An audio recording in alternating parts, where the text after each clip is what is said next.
Hello, everyone, and welcome to Hala-Days, the series where I prepare Hala Blade Saint of the Vow for a run at Calling, Kansas City.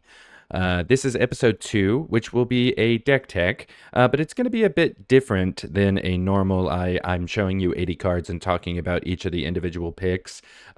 Since in a month or so, we're going to have most of, if not all of, the Mastery Pack Warrior cards in our hands, actually, now that I think about it. We need to establish sort of a baseline. And that's what this video is going to be. I'm going to be discussing probably about half of an entire main board in this video, and kind of hope that we can use this as an iteration point for the coming 8 weeks. I have already recorded this video and I scrapped it because I didn't really like how it turned out. So if you find that I am rambling or anything like that, perhaps just let me know in the comments. I want to keep these videos as focused and as kind of high energy and economic as possible. So that's what I'm going to attempt to do, and hopefully I don't fail miserably at that on this one. So with that being said, I want to say that, again, this video is going to kind of be different in that I'm going to separate it into 3 parts. The main meat of the sandwich, I guess, will be this deck tech-ish, where I discuss the staples of the deck and what I would assume is going to stay the same going forward, starting with Hala's kind of sort of a main board over the next 8 weeks, as I alluded to. Then I'll talk about some sample deck lists, and then I'll talk about my deck list. Before we begin, I'd like to discuss a few things. So number one, if you're looking for more of a traditional deck list, that'll be much later when I've locked in my deck list for Kansas City. But if you're looking for more of a traditional walk you through those 80 cards type of situation, you could go check out Bagel TCG on YouTube. He has 2 videos before his Nats attempt with Hala that he discusses kind of the whole intention of his deck, and highlights really well what is good about Hala in a more traditional 80 cards move on type of situation. So I'd say if you're looking to watch that kind of video, you can go check that out, or wait 7 more weeks and you'll see a video from me. Additionally, I'd like to say that when talking about all of these cards, I'm going to skip talking a lot about the value of the cards, because that's an entirely different video that will come next week, and I'm going to be discussing a lot more in depth in that video about the reason you would play this in terms of the math of the game. Right now, this is just, again, building a deck from scratch and where we're starting as a baseline for this hero. So this video will be very reductive, but it is in an attempt to understand the deck on a fundamental level so that we can take this going forward, iterate upon it, and give ourselves the best shot possible for Calling, Kansas City. So, without further ado, let us begin. As a precursor to talking about any cards in the deck that are not Hala, I want to describe my approach to this next bit. In that, I am going to be talking a lot about the logos of the deck. Logos meaning an appeal to logic, which is talked about in rhetoric. Obviously, there's logos, ethos, and pathos, but when you're considering the math of a card game, logos is kind of the only thing that makes any sort of sense.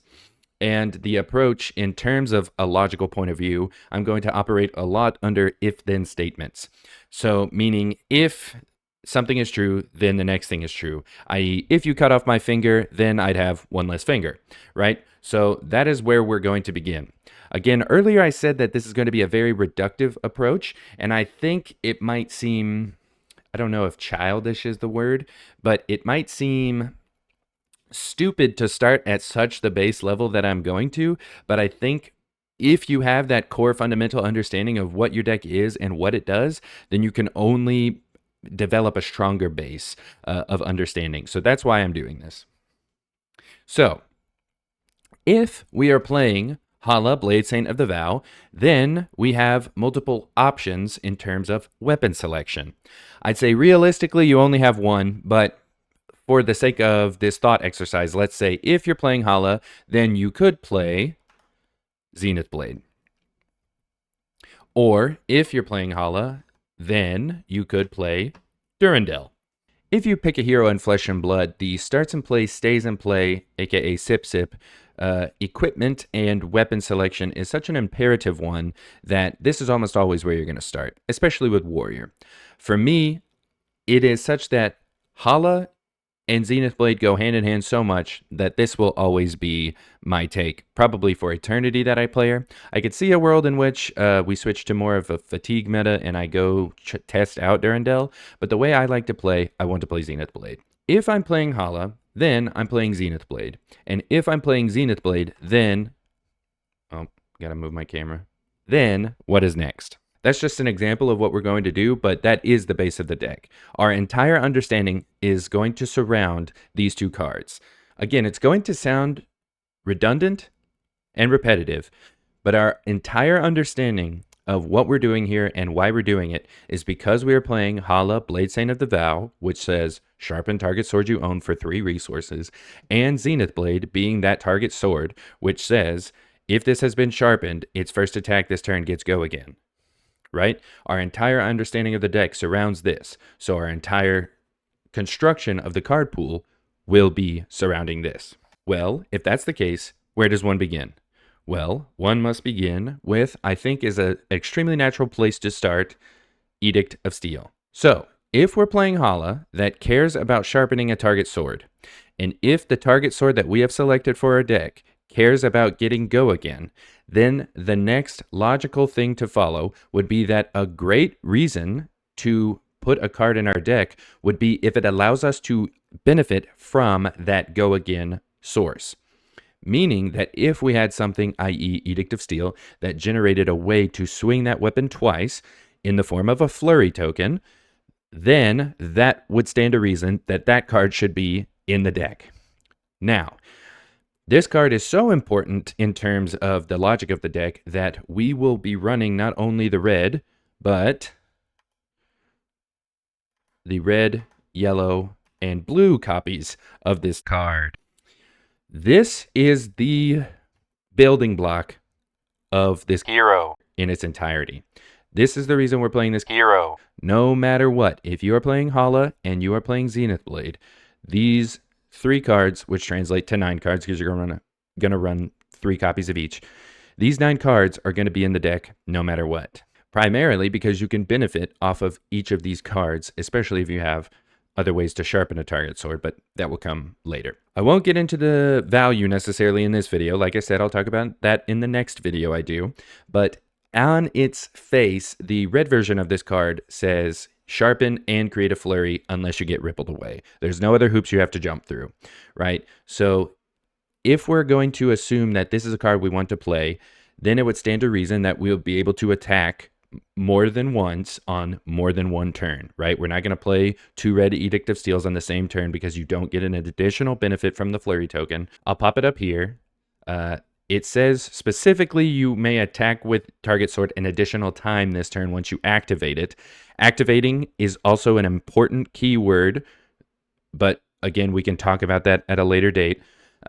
So specifically, if we care about attacking twice on multiple turns, it would then stand to reason that we need a card that benefits from attacking twice.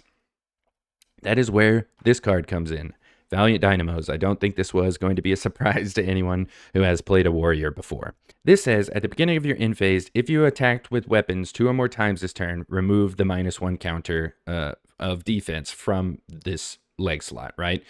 So essentially, that if we're able to resolve all 9 of the Edict of Steels in our deck, this Valiant Dynamo could theoretically, in a perfect world where we played perfectly and blocked perfectly and used all of the Edict of Steels and the game was 9 turns, right? This leg slot will block 10 damage, which is more than any other equipment in the game, I think. People work out values differently, but like on its face, on its actual face, right, that it says block multiple times with this. This, in conjunction with Edict of Steel, is the entire reason we're playing with the deck, and it will shape our entire fundamental understanding of the deck as well. Insofar as that, there is no such thing as blocking your entire hand for the entire game and never using dynamos, right? Because the whole point is we want to use dynamos in that we want to remove that counter from it so that we can extract the most value out of it possible. Okay, with these 9 deck cards and the couple of starts and play, stays in play with the sword and these boots, this is everything foundational to the deck in terms of no matter what your kind of divergent game plans. Like if we're thinking about this as a Dungeons and Dragons class, for example, like if you spec into different things at level 3 with let's say assassin, right, that when you're playing Hala and you're playing Zenith Blade, that's your like level 1 class. And then later, when we talk more about cards, you can kind of split off into those different directions. But insofar as like you are choosing a character and you are choosing a class, this would be all of these cards start as your level 1, right? So this is where we're beginning, and this is everything we're building off of. So again, following that logic of if then, so if we're sharpening, we care about sharpening, it says it on our hero ability, and we're wanting to block multiple times because we've swung twice, we care about swinging twice also, then it would stand to reason we want a card that can do both of those things. That is where Beckon Steel comes into play. Not only does this sharpen, but it allows for an additional attack. That is a keyword. Maybe we could even talk about that in another video because the way that is worded is interesting, and it allows for interesting playlines. But this card kind of does everything that we want it to be. We want it to be a blue card, so we can pitch it. We want it to be a card that sharpens. We want it to block 3. It kind of just does everything. Again, we'll talk more in depth about what this card does as a deeper kind of thing later, but on the surface, sharpening and allowing for an additional attack is what our deck is going for, so we're putting it in. Okay, I made myself the dynamo so you can see the next card. It would then stand to reason that if we care about swinging twice as much as possible, we want to continue as many playable cards as we can to make that happen. So that is where And Again will come in. This is a card that has yet to come out, but I have been testing with it since it was revealed, and it is extremely powerful. It's kind of a sleeper card almost, and it basically is I guess, a deck card that acts as a sword swing, as long as you have Go Again and have the ability to play this as an action. So it only does deck damage to you in the way of you lose these 3 cards if you resolve them for a sword swing, but is extremely powerful, especially if you don't have a flurry and you have enough blues to play this card. So I think it's really good, and it benefits our game plan, right? Everything is going back to swinging twice and sharpening. This swings twice, and it's really powerful. To revert back in time for a second, if we're playing red Edict of Steel, that says sharpen target sword, and if it has 1/1 counter on it, create a flurry token. Well, in yellow it says 2, and if blue it says if you have 3/1 counters. Most of the deck is going to revolve around either getting to 1 sharpen counter or getting to 3 sharpen counters. That is kind of, it seems, where the devs have taken the play space of this hero, is that sharpening for 1 time is kind of your baseline, and sharpening for 3 times nets you an additional effect. So especially in blue. So how are we going to get there? Well, if we're trying to accomplish that, then we're going to need a card that sharpens twice, right? That is where Brimming Blade comes in. That's also why this is in the Armory deck, but nonetheless, it is a powerful card because it allows, on its face, again, the value of this card is much different from hand to hand, but on its face, it says, pay 1 to advance your game plan by sharpening twice, right? If you want to play blue Edict of Steel as if it is a card that you can just resolve normally and get its full effect from, you need other cards to help you do that, right? And so this is where Brimming Blade is going to come in. By sharpening twice, it allows you to play your blue sharpened cards, i.e. Edict of Steel, i.e. Indefensibly Honed, which we'll talk about in a later video, but that this card advances your game plan so much that we don't even need to discuss the actual turn-to-turn value on it right now. It just says sharpen twice, and that is why we're going to play it. That's the end of the sentence. That's the end of this card's justification in the deck. So it stands to reason that if we're going to sharpen 3 times, we want to start playing cards that benefit from sharpening multiple times. This is where Swordmaster Shine comes in. I realized I am in Swordmaster Shine, and you know what? I do think it's a wonderful art. There, I made myself the guy in Brimming Blade. Swordmaster Shine is, in my opinion, the second most powerful attack reaction in the game, second only to Tarantula Toxin, because you can technically net 6 value or more out of that card. This, however, I think is a close second, maybe a distant second, depending on who you ask and on what day.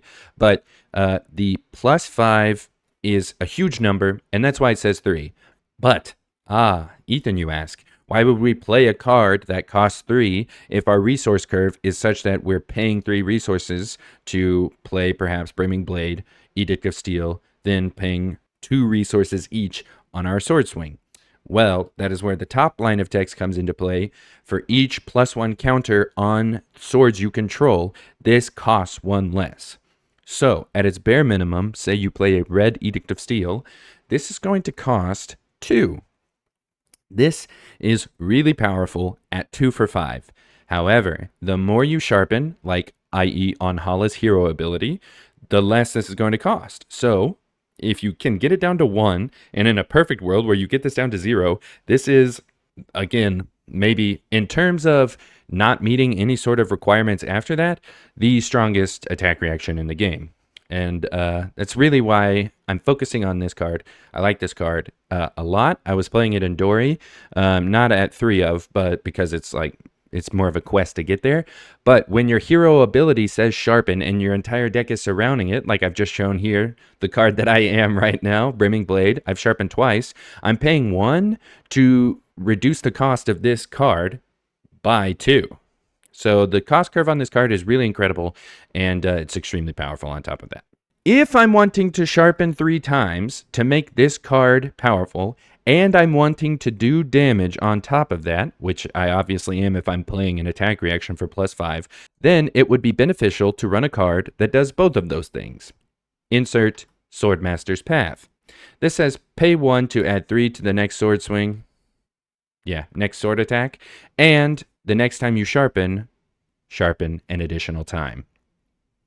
This is really good for the yellow Edict of Steel, obviously. You can pay 1 with a blue, play yellow Edict of Steel, get the Flurry token, and then have the 2 resources left to utilize the Go Again and the second attack from the Flurry token and Zenith Blade, right? So the cost curve on this is extremely beautiful. The +3 and in the other colors, I think there's yellow, 2 and 1, don't necessarily matter. It's mainly for me the reason I like this card is that sharpen additional time. The +3 is extremely powerful. It helps a lot in terms of adding more damage, especially if we're fatiguing by damage. It presents a taller sword, which I think is scarier to people. And, you know, the more damage you can do, the more powerful your late game is going to be. So this card is just all around workhorse. I'd say this is the workhorse of the deck if I had to like give it a label, in that it does +3, which is nice, but it allows you to play more cards that benefit from additional sharpens. So you don't want to play this necessarily with a red Edict of Steel. If you had full tempo, it would be good, but again, that's a later video. So all around, this is really good. So good, in fact, that I would say we'll run the red and the blue of this card. Then, last and maybe least, or most, I don't know, we have Sharp Incline. The reason I'm hesitant about this card is because it says, your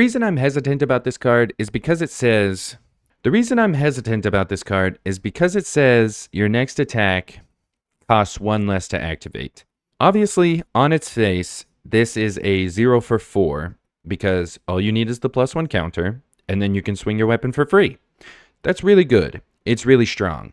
However, I've gotten to a place with my current iteration, which we'll talk about later, that I have worked out the cost curve to be very manageable with most hands. And that paying 1 blue or max 2 blues often nets the desired effect. This is a really good card. I don't discredit anyone who puts 3 of in their deck. I'm probably going to end up with 3 in my deck. It's super good. I'll look back on this video, I'm sure, and say I'm ridiculous for even having this hesitancy. However, I could see a world in which a better sharpened card is presented at a zero cost, and I can still pay for it with the resources I either have banked with Grains of Bloodspill, which we'll talk about later, or that just my natural cost curve already worked out and I don't need this card. However, I do think it is essential in that, pairing this with a yellow Edict of Steel makes that playable. And right now, this is the most playable sharpened card that is in the form of a deck card and not starts and play, stays and play. So this is a really good card, don't get me wrong.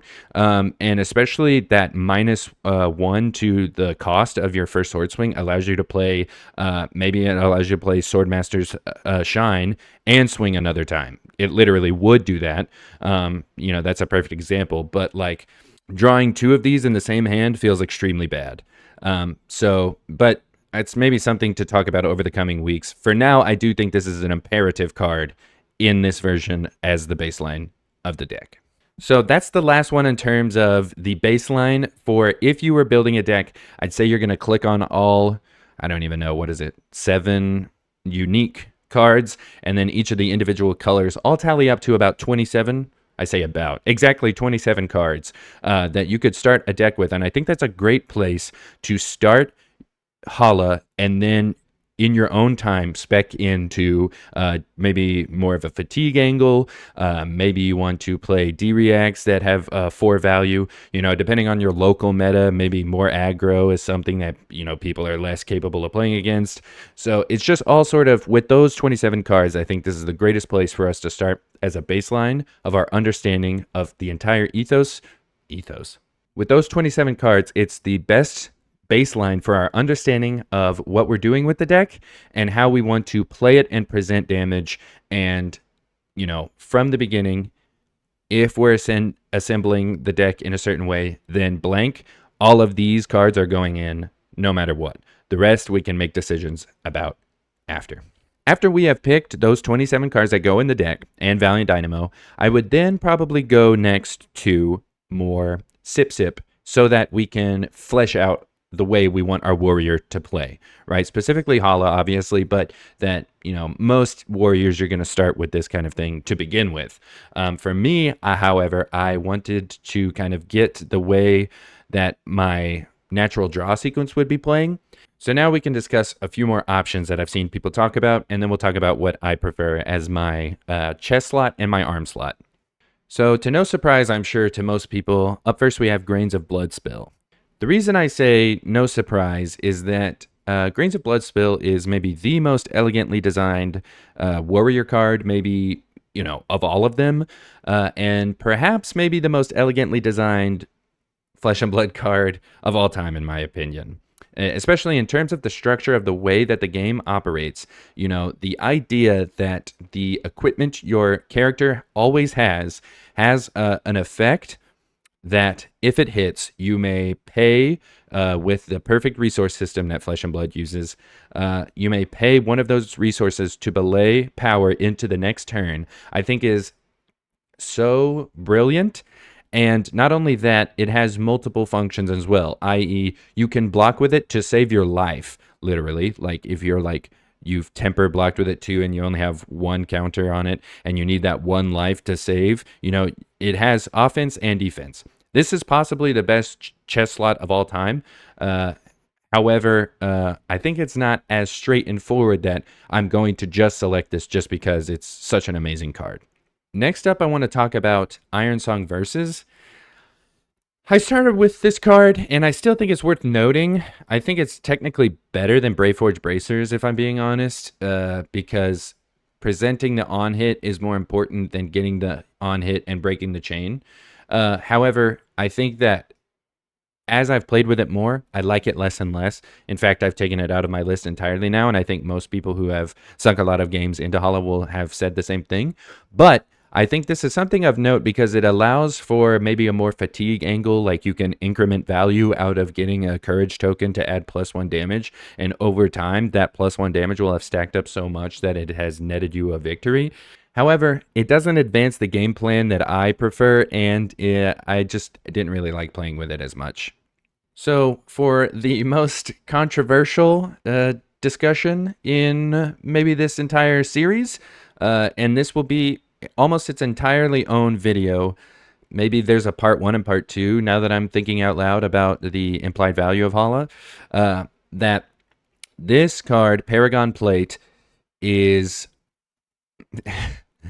it's hard to even talk about it because I'm just laughing at the people. I feel like as if in like a medieval town, I'm the town crier, and people are calling me like, "That's the town crazy. Don't listen to him." I think this card is really, really, really good. However, it also says remove a +1 counter from a target sword you control.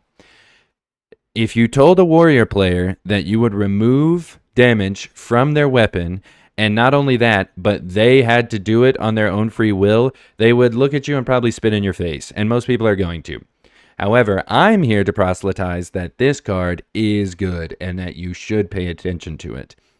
Again, you might be like, if you're a newer player, maybe Hala got you into the game. You might be like, Ethan, how could that possibly be? This comes in the deck. It says L at the bottom. And most people would say it is L for, major loss instead of L for legendary. However, I posit that that yellow dot is there for a reason. This is the reason Hala Armory deck costs 60 instead of 45. And I think that it's something you should pay attention to. I won't really explain it here. We'd have a long video, and I don't want to do that. So I'll say this is something to pay attention to. That we'll talk about at a later time.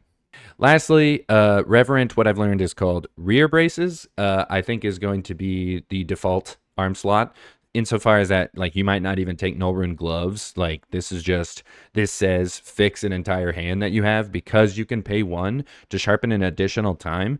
It is so good because it fixes, like I said, in the same way that Brimming Blade will or Swordmaster's Path will, it fixes your hand to be good instead of like, oh, I drew a bunch of cards that don't do anything without more than 1 counter. Now I can make that counter to get me all the way there.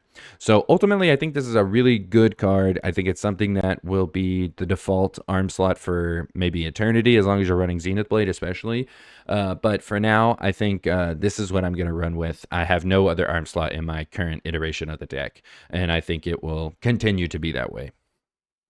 And just as an aside, like I said with Grains of Bloodspill, both of these having Temper 2, both Paragon Plate and Rear Braces having Temper 2, I think is also something that is, of note too. That at the end of the day, even if either of these things does nothing, they save 3 of your life. So it starts on board with 3 extra life on each of these things.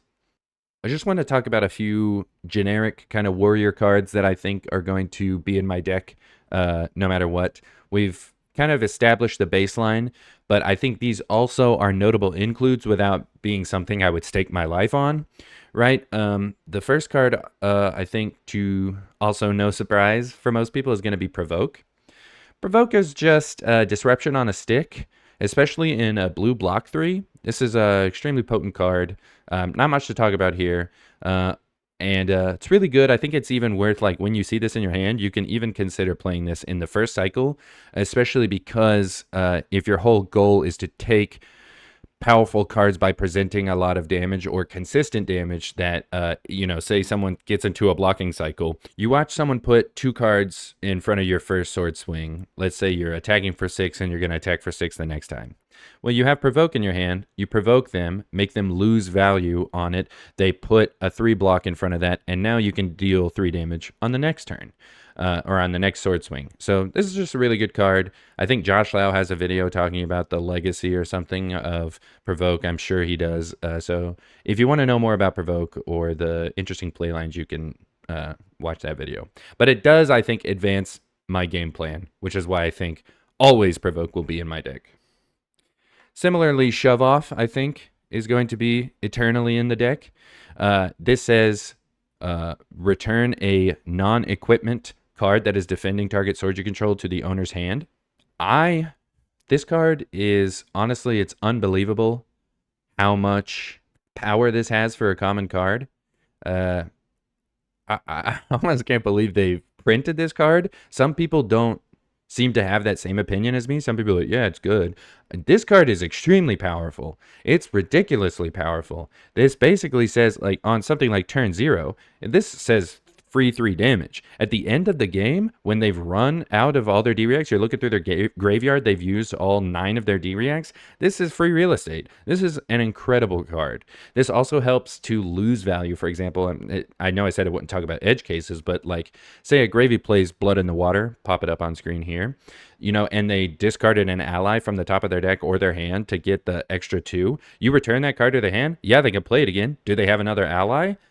No, they don't. That's 2 damage, and not only that, but they've, perhaps they've had Golden Tipple. You know what I mean? There's sort of a lot of things you can do with this card to increment yourself into value. I think it's powerful enough. Again, Provoke is a playable card on the first cycle. I think it's powerful enough to consider every time you draw this into your hand.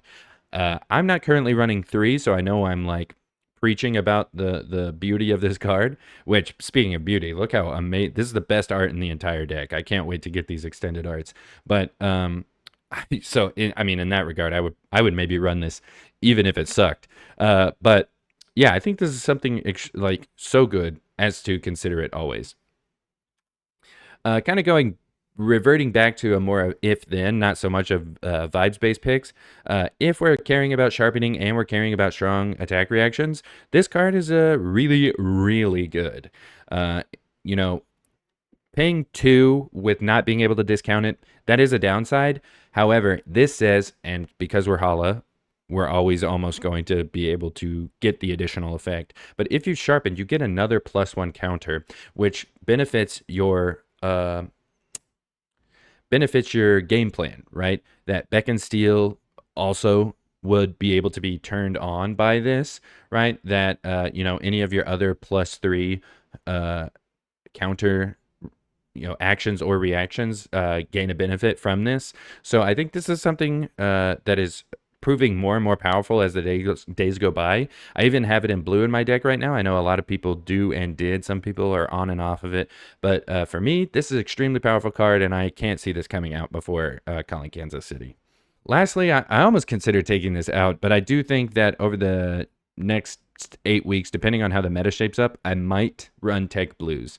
Tech Blues, I have its own slide because Hala has so much blue cards that she's wanting to run that certainly some of them could be like, this card isn't doing it for me. How can I respond to the meta with a blue block 3 card that does something? Unfortunately, something like Gravekeeping only blocks 2, but it's way less important now because of Victor being gone, and also they banned Remembrance. But before, this is just an example, I guess. So, Gravekeeping as a way to cull the graveyard and use the action point that you had left over.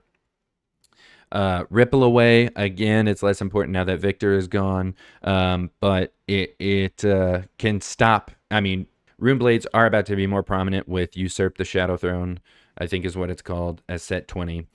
So this card just is a workhorse as well, and it blocks 3 at the end of the day. It also attacks if you have an action point and you have, you're literally throwing your last punches at the end of the game. Realistically, this card could do a lot of work. And Overcrowded. Overcrowded is extremely powerful if you are running both Grains of Bloodspill and Ironsong Versus. That gives you 2 tokens with different names to add +1 and +1 to your attack and defense on the card. And not only that, you can block with it from your arsenal, right? So if you ended your turn with a Courage and a Vigor, and you can arsenal this card because it has Ambush. It becomes incredibly potent, and I think it's really good. It's just, as I have played the deck, it has become less and less for me. I did start with this in my deck, but it is no longer there. So, yeah, but it is something to consider, and it's really good into Assassins. I think at a major tournament, I would consider running 1, just to be like, is there an Assassin here? Am I going to get Codexed, right? As sort of an intro to the sample deck list, I'll just say that these deck lists are things that I have based my current understanding of Hala on. I didn't play her as soon as she was revealed and, came out in the Armory deck. It took me a little bit to get to liking this hero. So I am going to kind of show you the 2 lists that kind of shaped my understanding of the hero, and then we'll talk about my deck list later. Kind of keeping in vein with this being a very non-traditional video, instead of showing you Bagel TCG's deck and his lists, I'll just send you over to his YouTube channel. I guess, iron sharpens iron to kind of go with the warrior metaphor. But Holodeck Tech and his pre-nets videos are a great place to start, like I alluded to earlier in the video, in terms of a traditional deck tech where he explains what fatigue by damage is and how it relates to Hala. He kind of walked you through why he would run 9D reacts, I think is what he did, and he was running 3 remembrances before it got banned. So, yeah, I would just say if you're interested in a different person's point of view, he's a very well-spoken person and explains things very naturally. So I think this is a great place to start. And yeah, just go. He also has a Metafy guide. And I think his current video, you have to purchase the Metafy to see that list. So I kind of don't want to, I guess, encroach upon his I was gonna say money making scheme, but it's not a scheme. It's just like the work he's put in, deserves some reward. I think his older video still has the versions up that are in the video, so you won't have to purchase it for the new ones. But yeah, nonetheless. Next up, we have Azoni's competitive Hala deck list. If you go in the purple Discord, I don't know if it's pinned, but it's not hard to find. You can just search for competitive Hala at latest, and you'll find this link. And I think this is really more so what I based my entire deck composition around. Again, it looked different before, and he updates it, or I assume it's a he. They update it frequently, but you'll find that a lot of the cards I talked about are here.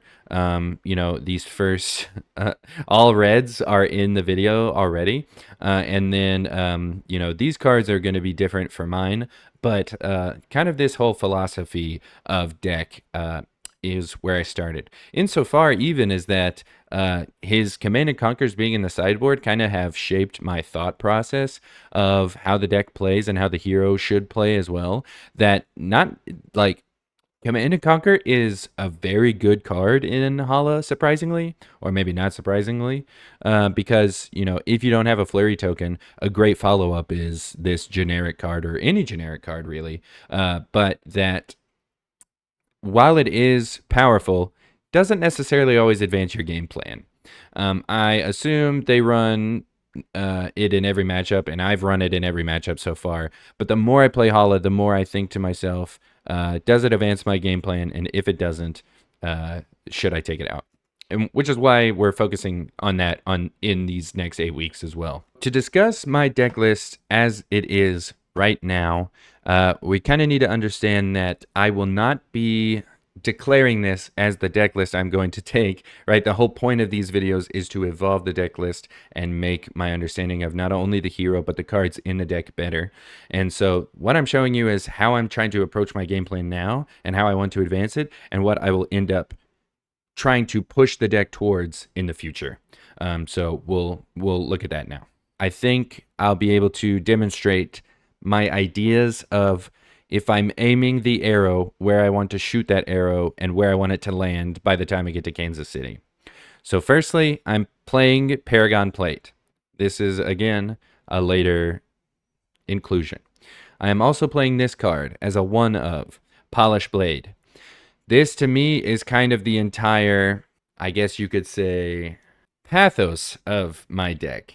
This is not a logical card to run, because realistically, it sucks. However, I feel that is if, especially in the late game, that the implied value of Hala becomes more and more powerful as the turns go on, and maybe even at the beginning of the game too. Again, it's something we'll talk about later.